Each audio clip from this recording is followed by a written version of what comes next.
आज दीपावली रे आपन को अनेक अनेक शुभकामना।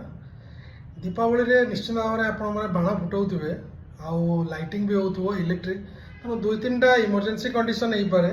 जदि आपण हाथ में कौन बाण फुटेला बेलू निआ लगिपे फुटका हो पारे बा इलेक्ट्रिक रे जदि आप लाइट लगाउछन्ती तेणु इलेक्ट्रिक शॉक लगिबार बहुत लोक संभावना थाए। तेणु प्राय देखा जदि दीपावली आसूची बा दीपावली समय बहुत लोक मान पाखे बर्न इंजुरी हमार संभावना अच्छी।